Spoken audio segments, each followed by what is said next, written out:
Richard Thomas, célèbre acteur, producteur et réalisateur américain, a quitté ce monde hier après-midi en raison d'une hémorragie cérébrale à son domicile. Son décès a laissé un énorme vide dans l'industrie du divertissement, laissant ses fans et collègues choqués et attristés. Richard Thomas est né le 13 juin 1951 à New York, aux États-Unis. Son nom est profondément gravé dans le cœur du public à travers ses rôles marquants dans de nombreux films et séries télévisées célèbres. Il est largement connu pour son rôle de John Boy Walton dans la populaire série télévisée familiale, The Waltons, un rôle qui lui a valu un Emmy et de nombreux autres prix. Doté d'un excellent talent d'acteur, il a contribué au succès de nombreuses autres œuvres cinématographiques et télévisuelles telles que Roots, The Next Generations, All Quiet on the Western Front, et The Americans. Non seulement bon acteur, Richard Thomas est également un producteur et réalisateur talentueux.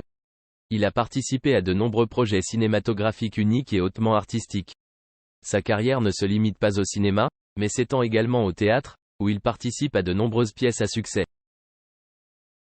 En plus de sa carrière diversifiée et impressionnante, Richard Thomas est également connu pour son noble esprit philanthropique.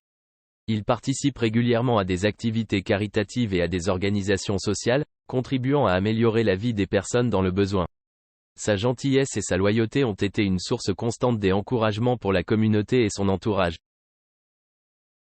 Le décès soudain de Richard Thomas a laissé de profonds regrets dans le cœur des fans et de l'industrie du divertissement.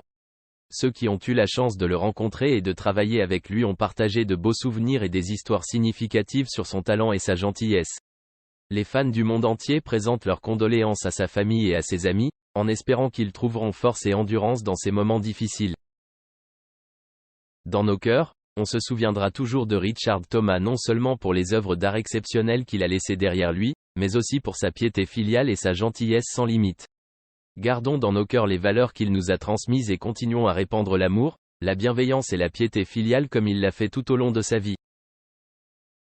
Il débute sa carrière à la télévision en 1959, lorsqu'il joue dans la série A Doll's House aux côtés de stars aussi célèbres que Julie Harris, Christopher Plummer et Hume Cronyn.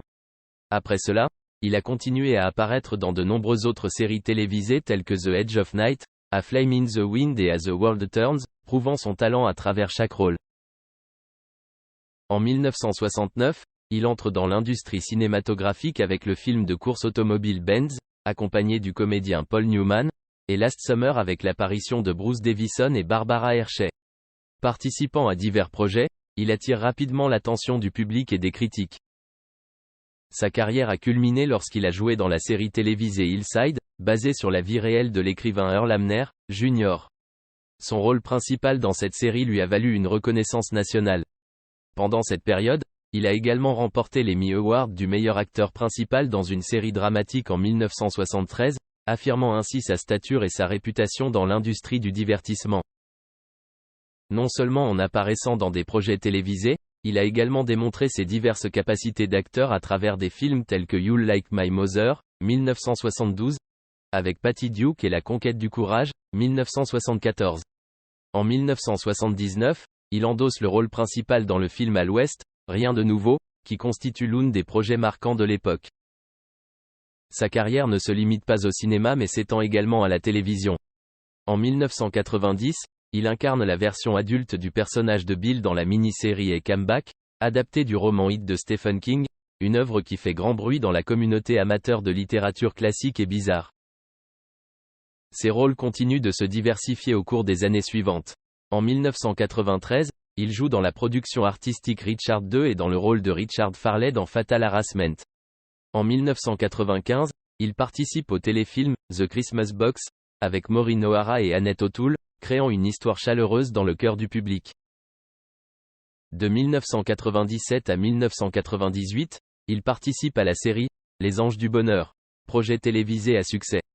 Au début des années 2000, il continue de ravir le public avec des rôles dans la production londonienne de Yasmina Reza avec Judd Hirsch et dans Wonder Boys du réalisateur.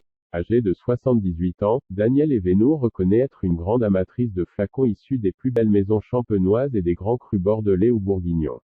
Lors d'une récente déclaration faite en radio, la comédienne avouait effectivement avoir un véritable goût pour la bouteille.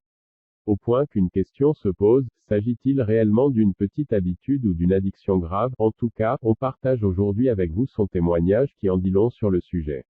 Présente sur le plateau des grosses têtes ce 10 juin 2021, Danielle Evenou était effectivement l'invité spécial de Laurent Ruquier.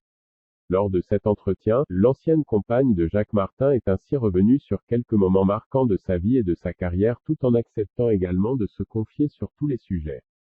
Face au micro de RTL, la reine des comédies de boulevard a notamment parlé de la manière dont elle a passé le récent confinement.